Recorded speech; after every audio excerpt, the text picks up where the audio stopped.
All right, what's up? This is Sean Dustin from the Nowhere to Go But Up podcast. What I'm doing today is a replay of episode 48, which is Holli Coulman. She is a former federal inmate, I think in Victorville, California. And also what I need to do is get these episodes from like 48 on to what I'm currently at, which is 58. So, 10 episodes I need to get onto YouTube. And this is the easiest way for me to do it, and also try to get some more people looking at what I'm doing through a live stream. So that's what's happening. That's why you're going to see quite a few of these from me in the next couple of weeks probably. Another thing that I need to do is, if you want to support the show and what I'm doing, head over to Patreon. There'll be a link in the description. If you don't want to subscribe to ad-free, intro, outro free content, just nothing but conversations over there, as a subscriber, you'll get that. And also you have access to I think about 30 plus episodes that aren't even published yet, so they still need to be published, and nobody's heard them. You have access to those as well. If you don't want to be a monthly subscriber and you just want to donate some money to what the cause and what I'm doing, you can do that with PayPal. NorCal Drone Services at yahoo.com is my address for PayPal. You can do Venmo too. If you want to do that, if you want to Venmo me, then hit me up on my email, SeanDustin at Yahoo, or SeanDustin, or nowhere to go but up now at gmail.com. Jesus, I got so many addresses, it's hard to keep track of them. So yeah, that's what I'm doing, and we'll take a look at this episode from Holli Coulman. She's really inspiring. She spent 21 months in federal prison on a conspiracy charge, white collar conspiracy charge, not a drug conspiracy charge like the people that I'm covering over in the Northern District of Texas. But still the same. It doesn't matter. It's applied across the nation. And sometimes it's used correctly, and sometimes it's abused. So we'll see. And here we go. Let's get with Holli. Let's see what she's talking about. Dustin.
people, and everybody started telling on each other to reduce sentences.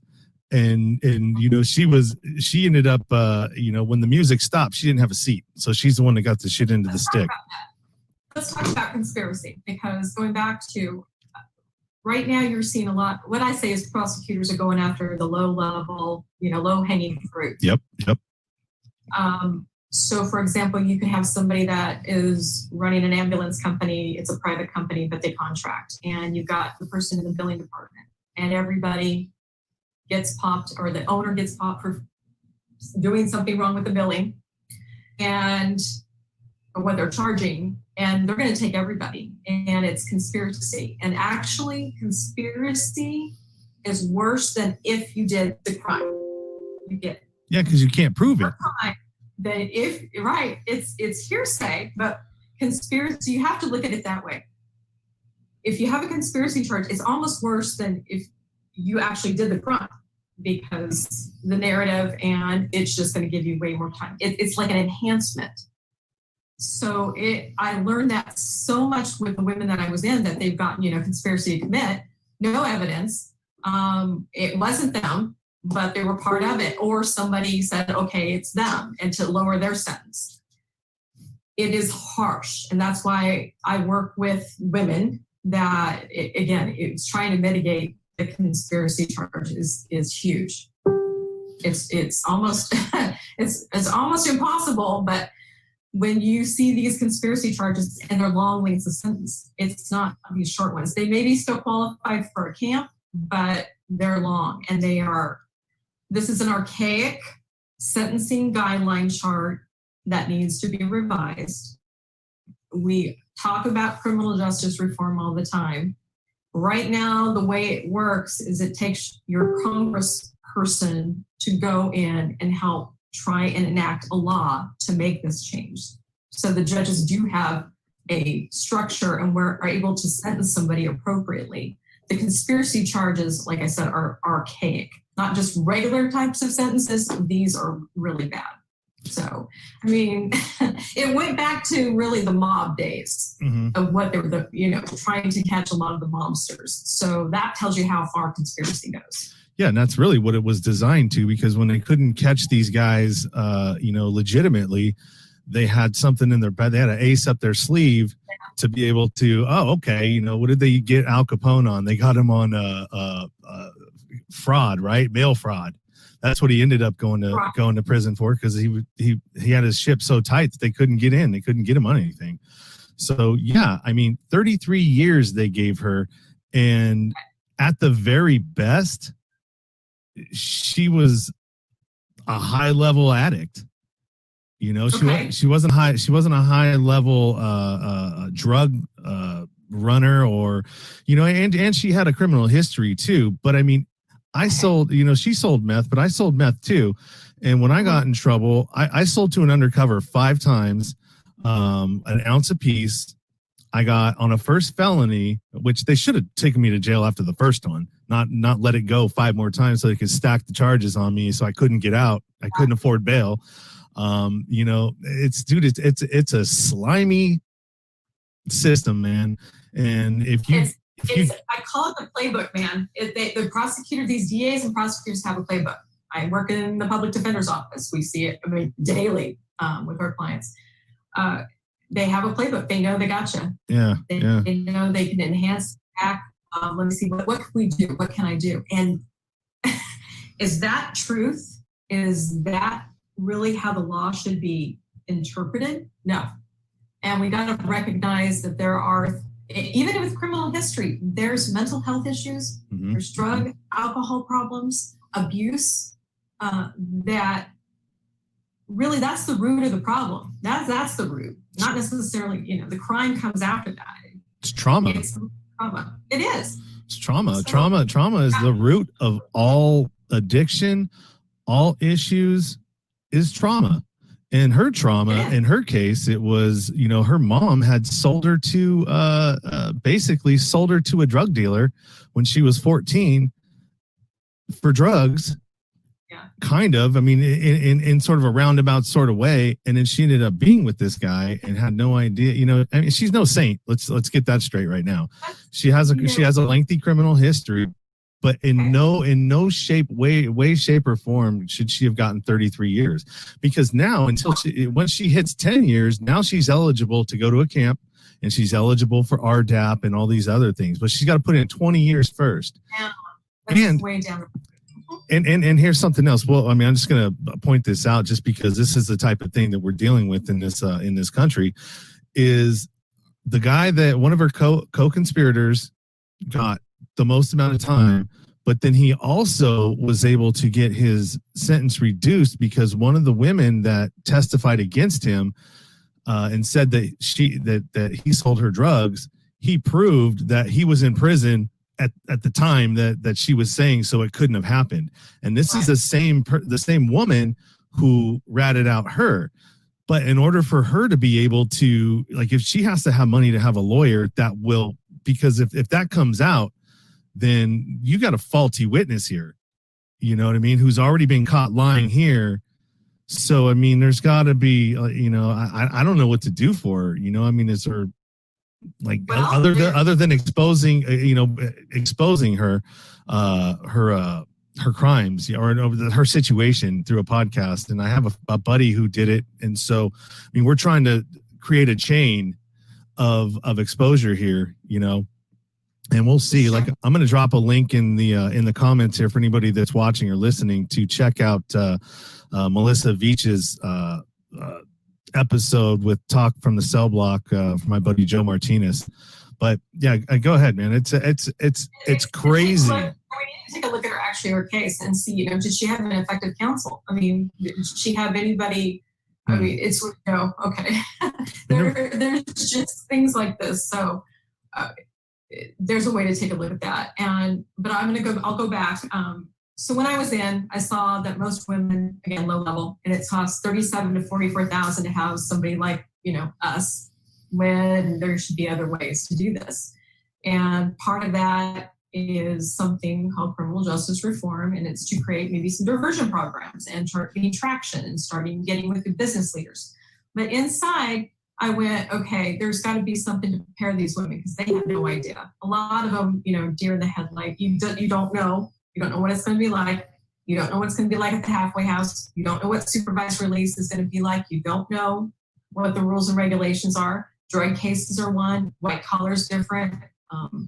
So it was enough for me that when I got out, I got my paralegal and I sat for the bar, the paralegal bar exam. And I went to work for my criminal defense attorney. He actually believed in me so much that I went to work for him first in his law firm. And then was able to help educate him because we went back and forth going, you had no idea what I was going to be facing. You had no idea what happened to me inside. You know, I went to the SHU. I was sent to this special housing unit for 60 days for writing a blog about women's safety in prison, what it was like there at the camp. Mm-hmm. I had worked for the warden and he was stabbed. And then the reaction to that and how inept the BOP really is, I put that out there and they didn't like it too well. So they were going to give me a very severe infraction, which I was able to meet with a discipline hearing officer before they were going to take me away. The SHU for women in Victorville is to take them to San Bernardino County Jail. And he expunged my shot, but that's not what the officers did. They said, well, we don't know anything about that. Let's go. Mm-hmm. So threw me in solitary for 60 days, then came back and picked me up and brought me back. And then the shot was never on my room. And in fact, when I requested copies of it, said, we can't provide it to you. The BOP is dirty. We're going to get into all the different details about the fraud that they commit, the things that they force the inmates to commit fraud on their behalf. Unicorn, we're going to talk about that. But when I got out, I decided that, you know, there's not many women prison consultants. And I want to preface this. There's a lot of them out there that charge you thousands of dollars. I do not do that. If I have anything that I have to file or work early on, then we make it appropriate, but it's not thousands of dollars. And I wanted to make that clear because somebody had pinged me on that on Facebook about compassionate release and COVID and the CARES Act right now. But to get back is I decided that there needs to be something for women. And along the way, more educated and more women are willing to speak that are getting out, that their voices are being heard. So there's a tipping point that's happened where people like you will expose and talk about the bad, talk about also moving forward, getting help, and trying to rebuild your life. And I wanted to be able to help that. So I work with a lot of women, both that's been incarcerated, aren't, but they're attorneys or can help people or working in the mental health space. So that was a big deal for me. And I wrote a book about my experience. It will come out in October. It's called True Injustice, and it's going to talk about everything I saw leading up to my case, everything with the prosecutor, everything with the FBI, my incarceration halfway house. What a joke that was. It didn't help anybody where I was at, and I sat there for 3.5 months, even though I qualified to go to home confinement. And then supervised release, and how it had 2 really punitive probation officers that made it almost impossible for me to work. And then, of course, repayment of restitution. Yeah, which okay, so here's a crazy one. You owe almost $1 million, right? In restitution. And part of the problem with that is how are you going to pay that? When you come out and you have nothing. All right. You're lucky, and congratulations for taking the initiative to do what most people won't do, which is go and dive into the system which screwed you and try to make a difference by getting on the inside and learning about what it is that the problem is, and you found a way to be able to put yourself in, because the law is not meant for us to understand by design. It's meant for us to, like, oh my God, what am I going to do? I'm screwed. Life is, it's over. And, there are some people that actually, guys that I when I was in, they took the initiative and they learned the law. They spent hours in the law library, and they dissected their cases, and some of them got out. They got their time reduced, or they got the clemency, or maybe not clemency, but early, whatever they did to be able to learn how to get in and out of that system. Because it's a bear trap, man. It's like it's not even a bear trap. It's one of those traps where there's a pit and it's a pitfall.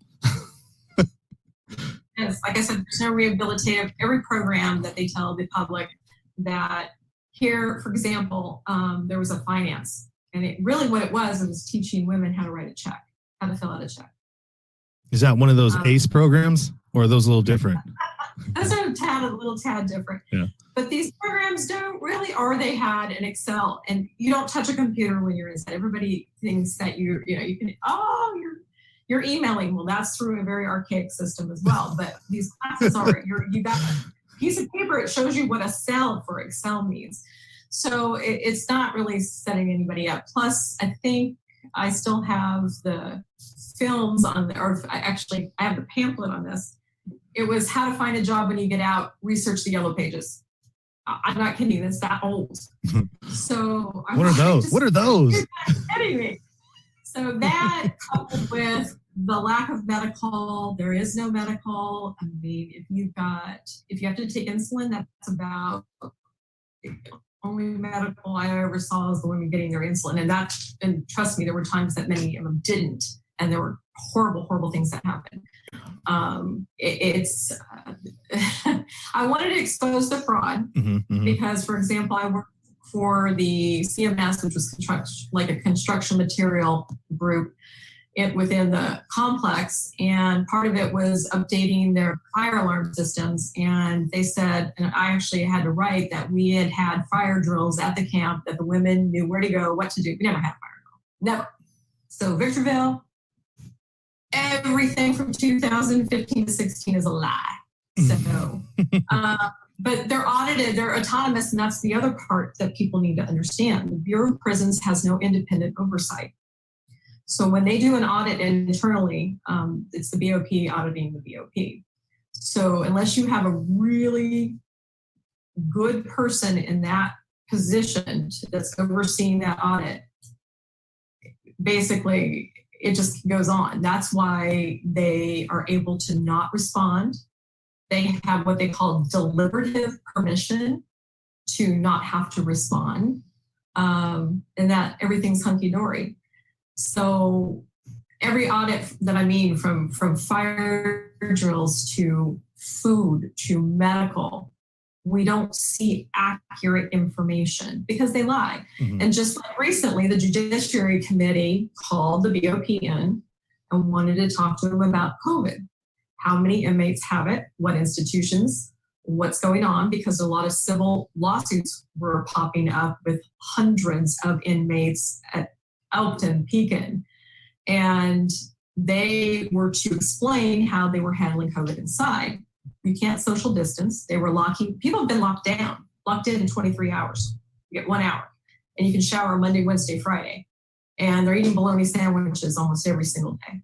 And there's no hand sanitizer, there's no masks, there's nothing. So the BOP owed that response, and they couldn't articulate it. They said, oh, we've set up special areas, the visitation room, and you're putting people in there, locking them all in, still 23 hours, quarantining them for 14 days and taking their temperature.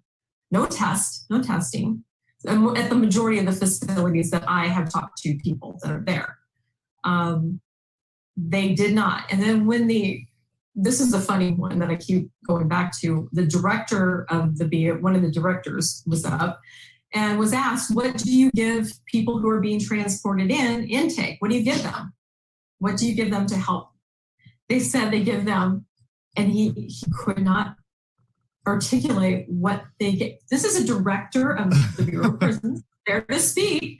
And then finally he gathered himself. He goes, well, we give them soap. We give them some toothpaste. We give them a comb. The soap's this big, people. And how long is that supposed to stop the spread of COVID? So, and everything else you have to purchase on commissary, if it's on commissary. From what I understand, now masks are starting to pop up on commissary. So that means at the expense of the inmate's family or friends, or their own what they make, which is nothing, and we'll get into Unicor. Mm-hmm. And 16 cents an hour doesn't really go far when you shampoo's $4. So these are the things that need to be exposed. It's just their program statements, they don't match to what they actually do. You've got officers that aren't qualified, but because prisons are in the middle of nowhere, they take what they can get. Mm-hmm. And you're not dealing with the brightest bulb to begin with. Well, also not to mention that some of these, so for people that are listening, a lot of the times these federal prisons are they're FCIs or federal prison complexes. Okay. And so usually you will have a camp in a big complex, and that camp services everything. All right. So from maintenance to sometimes even the kitchen, cooking, everything, keeping the yard clipped and all that stuff. Gas lights, electric. Yep. Everything. The women at my camp, and that's what I wanted to probably explain, is because of the men's custody levels, medium facility, they cannot work out. Mm-hmm. They can't work outside. And of course the pen is, that's never going to happen. So the women go around doing everything from recycling. Really, it's not recycling. It's just trash pickup. And they have to weed through all the trash and separate it because they do make money, meaning the BOP makes money. That facility makes money off of what they can recycle. It's a really horrible job. You've got women that are running backhoes. You've got women that are driving drivers, meaning they take everything from staff because it's a complex, and they'll drive the staff back and forth to the different, the medium, the pen, everything from yard work outside to electrical, like changing the big mast lights when you stay on the yard, mm-hmm. those big mast lights. Yeah. Women are doing this, and those are heavy things, and it's hotter than hell out there. It's cheap labor. It's how the complex runs. When they're asked for their budget, they already know what they pretty much need and what they put in for, and they know that their labor is, it's not officers. They say it's officers pay, and they're paying these officers exorbitant amount of money to manage a low-level offender like me, so I can go out there and change a mask light. It's got to change that whole part, and the solution is to go way back, not to sentence these people to begin with, or put them in a program and have that funds go to that program, not to the prison. And these prisons are growing at the cyclic rate. People, we're not talking about lowering the population. The population is still increasing. Yeah. We're going to see a small dip because everything's frozen right now and people aren't being sentenced. So of course the BOP will spend it that, and so will the DOJ saying, oh, look, inmate is down, warehousing. But these women also work in these complexes. They typically have something called uniform. Mm-hmm. And what that is there are corporations out in the United States that will contract for prison labor, and women are paid a higher rate, which is usually $1.10. Woo! Compared to 16 cents a day. Yeah. But these are contracts that, for example, my former company, Hewlett Packard, had contracted for Unicorn to refurbish printers. Mm-hmm. Under Armour was having people sew. This is sweatshop mentality. This is horrific. The Unicorn system made $500 million last year. $500 million off these contracts on top. $500 million. And you're paying a person $1.10 to do this. And that means these companies, therefore, support slave labor. So that is a very big eye-opening thing that people should really pay attention to when they're going to purchase something. You're purchasing things that were possibly done by an inmate. And that's just not, it's not right. No, especially with women are getting, yeah. It's not right. And so one thing that Melissa was telling me, she works in Unicorn, and she says that lately they've been working 12 hours a day, 12-hour shifts with hardly any breaks. Hot as hell in there. There's no air conditioning, no anything. She works on a heat press, and she's pressing flags or eagles on Air Force shorts. Okay. And we also we had women doing paint and blasting work on Humvees for the military. Jesus. So not only so they're making $500 million just in the Unicorn, getting $44,000 per inmate per day per year, right? Per year. And the only professional kind of help that they have there is you have the people that work, like the officers that are probably, I don't even know if they're qualified electricians, because I know that there's one, like they have one officer for each thing, right? And so you may have in a, like how many what would you say a staff is for for everybody, like maybe 150 staff members per institution, 250 maybe? So about 250 at Victorville, because there's over 5,100 on the whole complex. And yeah, it's so essentially if they just use Unicorn, they could fund the whole thing without taxpayer money, right? Correct.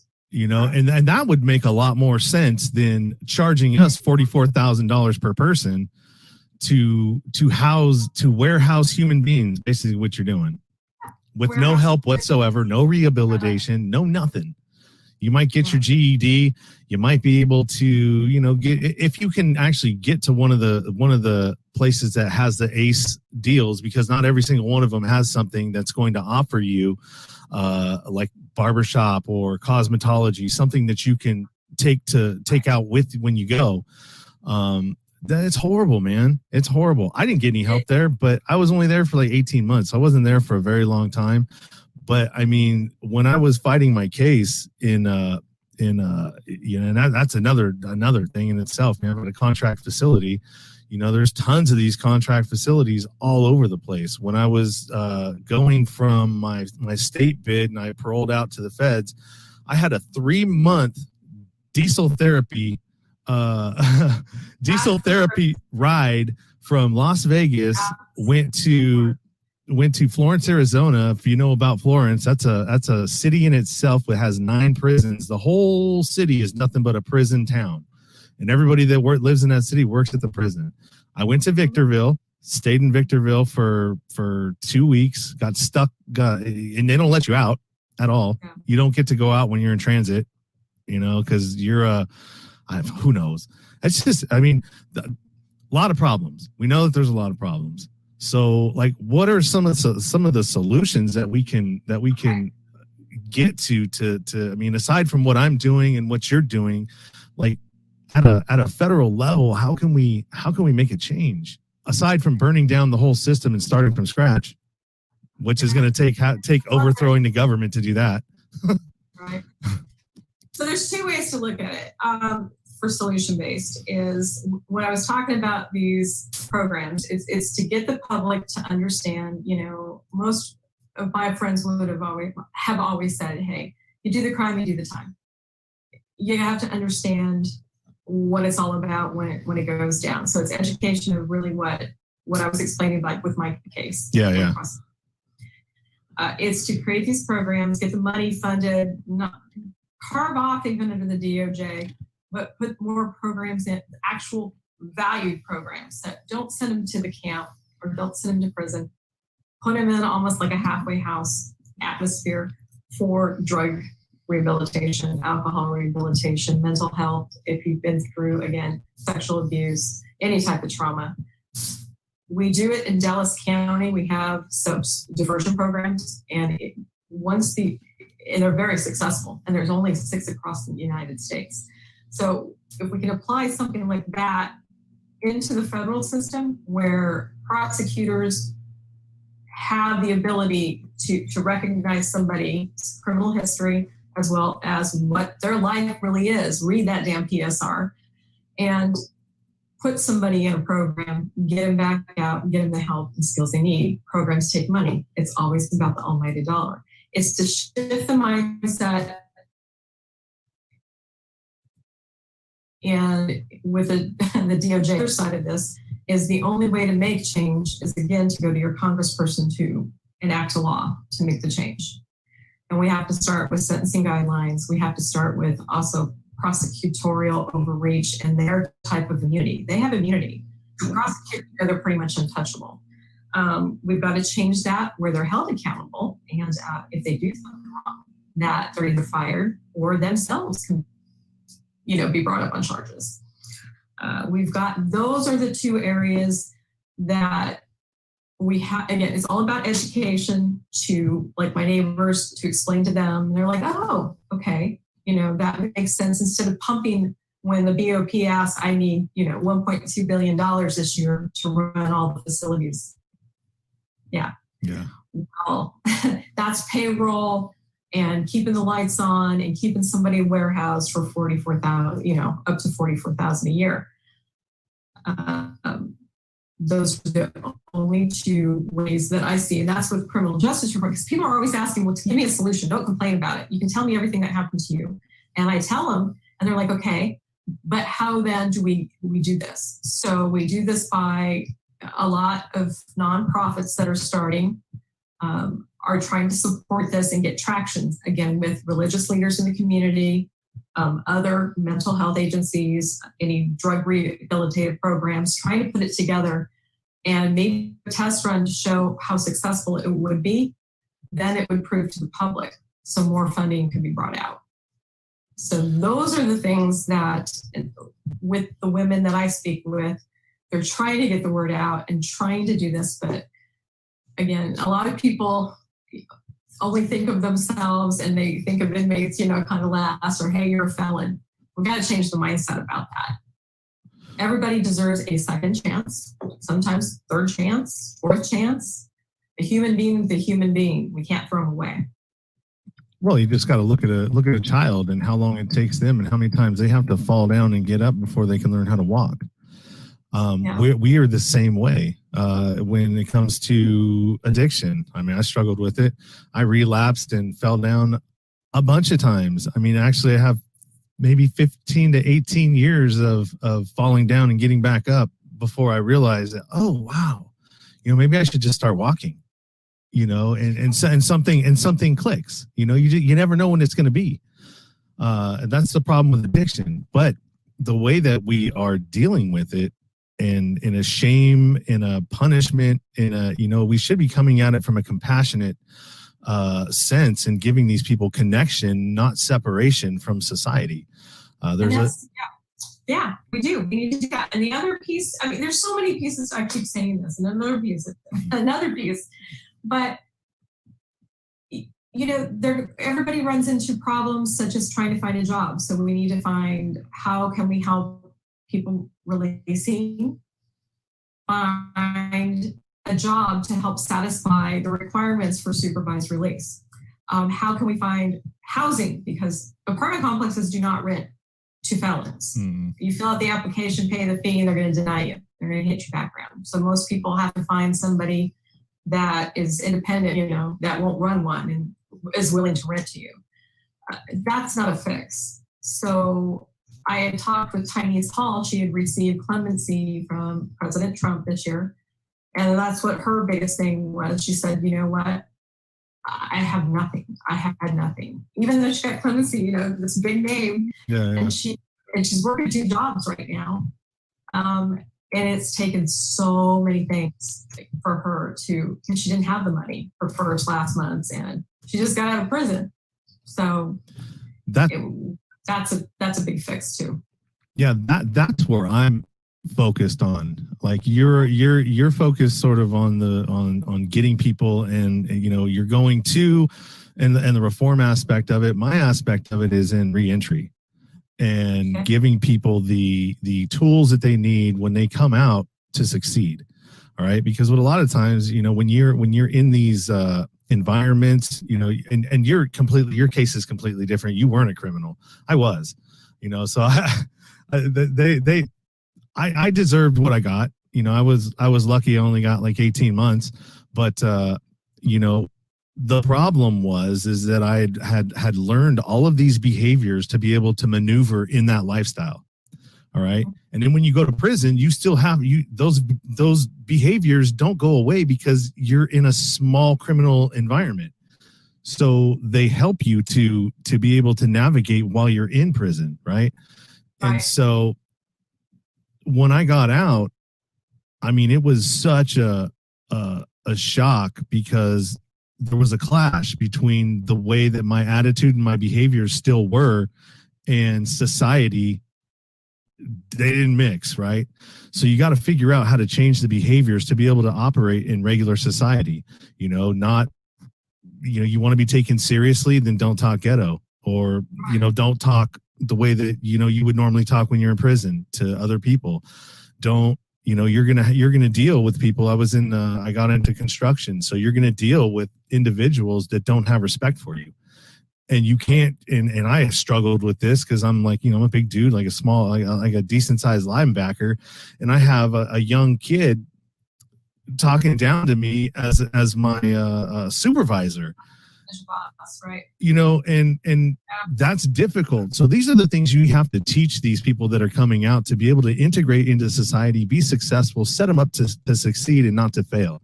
The system is designed to set you up to fail from the gate once you get out. They put all these demands on you. You have to do this. You have to do that. You have to be here, have to be there. Go piss test here. Do this, do that, blah, blah, blah, blah. And if you don't have a support system when you're outside, you are going to fail. And if you don't fail, you're going to say, you know what? This is too hard. Screw it. I might as well go back. And that's what the revolving door. But see, the other part of this is they want you back.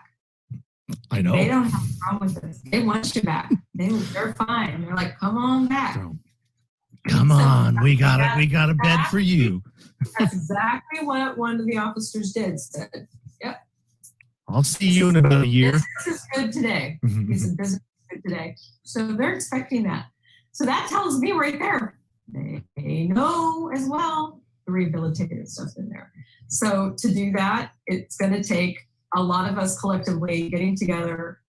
It takes a while, but we all have to figure out our local or state, whatever we can do. And so a lot of the women that I've been talking with, all in different cities, are trying to pull those resources together so we have some form of something that they can call or contact.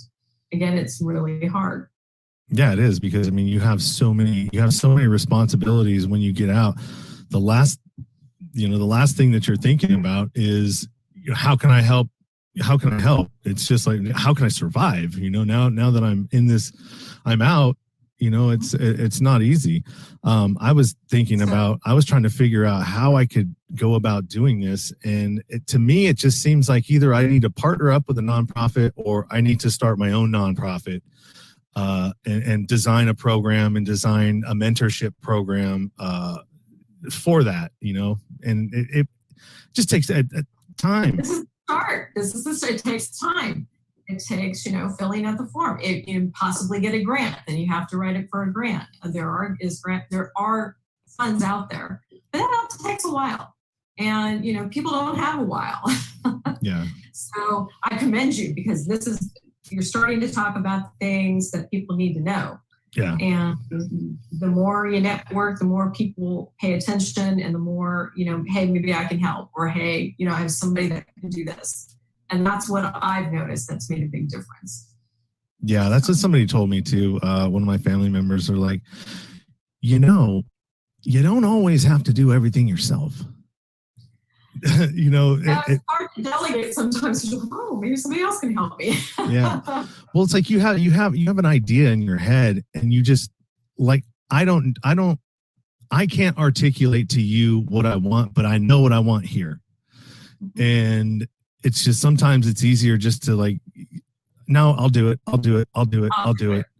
And then the mountain just becomes so overwhelming that you're like, oh, well, maybe I'll do it later. And then later never comes. It doesn't. No, I know. So one other part is, you had brought up my restitution, and for people to know that I was ordered to pay $3,000 a month when I was turned over to supervised release. One, I had to find a job with all those obstacles and being a felon, and two, I didn't make $3,000 a month. And my probation officer was so punitive. Said, well, I don't know what you're going to do. You're going to have to figure it out. Maybe your husband can pay. He's been supportive of you. They're not supposed to do that, but they do. And this is the crap they play. And of course, he wasn't going to pay it. And I had to actually go back and take on the financial litigation unit, which is their United States attorneys as well, and go battle it out with them, saying, here's what I make. Here's what I got. So I was able to get it down to $600 a month, which is still pretty steep for, somebody that doesn't clear that much. Yeah, that's a car payment. And plus, you're trying to live. Yeah. But those are big obstacles there. And not only that, but just because I'm a white collar case, it didn't matter. Still had urinary UAs, urinary analysis. I still had to go in and provide those, even though the drug case. So a lot of people get confused. Hey, white collar, why are you still doing that? Or why are you doing that? There's got to be change in that area too. Yeah. Because they got autonomy. So. Yeah, there's there's so many things right now that, I mean, if you look across the board at what's happening, I mean, they just shut down the CHOP today. They're clearing out those folks, and I think that was, if they could have done that a little bit differently, I think you could have got a lot more traction. But I mean, these people don't want to lose power. That's the thing. They don't want to lose power. We are the cogs in the wheel that make the machine go. And the 5%, because everyone says, oh, the 1%, the 2%, nope.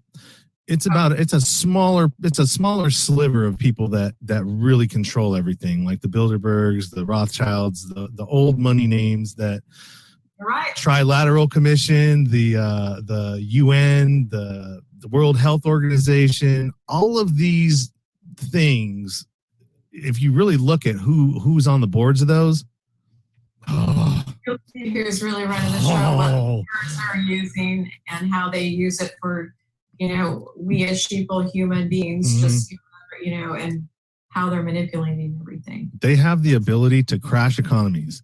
They have the ability to crash monetary systems. All they got to do is just shift some money from here to there. And then it's like an octopus, right? You got 8 legs of it. So, these people over in this sector, they're like, all right, well, this is what we're going to do.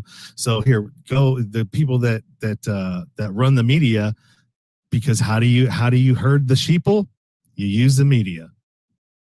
You sure do. Just like the BOP uses their communication person. I want that job, because you know what they do? They just write a paragraph and send it out, and everybody eats it. Yeah. But it's true. We've got lots of problems, lots of things to fix. And I think the good thing about it is that people are starting to wake up. The Wizard of Oz is the curtain's getting pulled back. And people are starting to see, hey, I don't like this. I thought I was free, but I don't think I am. We're free-ish, but once you get out of line, just like the BOP, once you cross that line and start, you got a shot because you exposed something. Oh, well, we're gonna coerce you to shut your mouth. You want to do that again? Well, next time it'll be 4 months. Well, my actual thing was, just wait till the book comes out. Well, at least we got soldiers like myself and you and Daniel Barron, who's decentralized everything, and I hope that direct democracy and decentralizing everything, voting for solutions instead of, let's get rid of those people.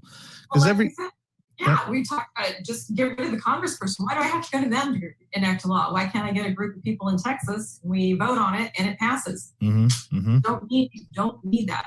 Just you cut that all out.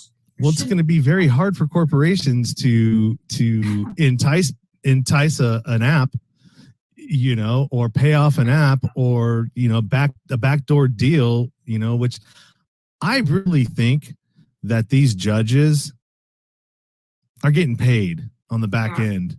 You know what I mean? They're and it's been exposed before. Remember the juveniles that they were shipping off and giving them ungodly amount of times, and the judge got busted.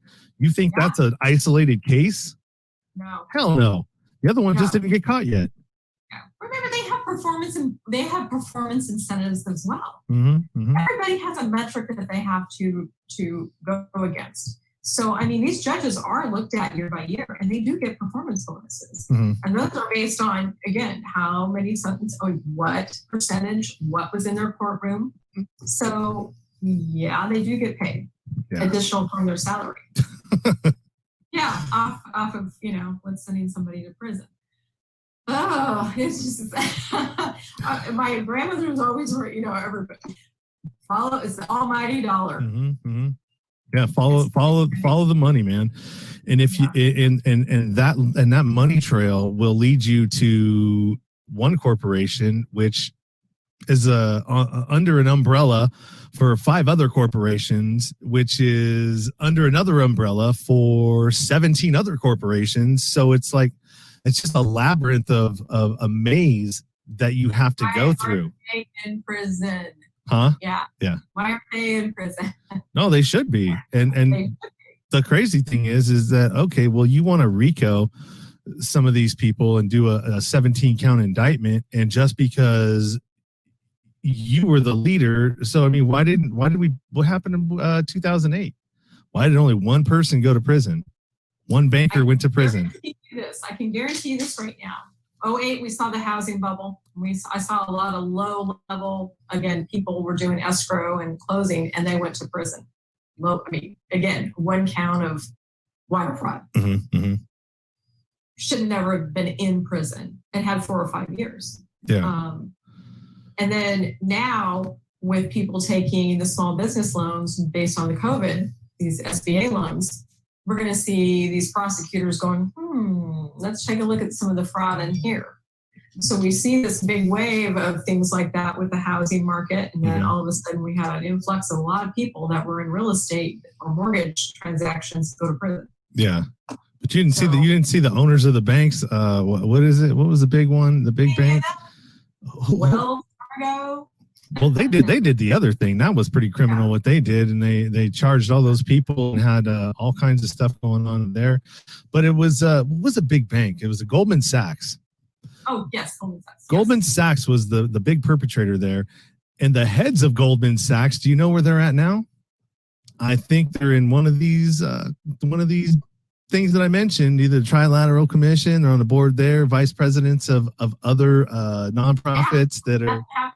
They're moved on up. Yeah, well, they got rewarded, is what they did.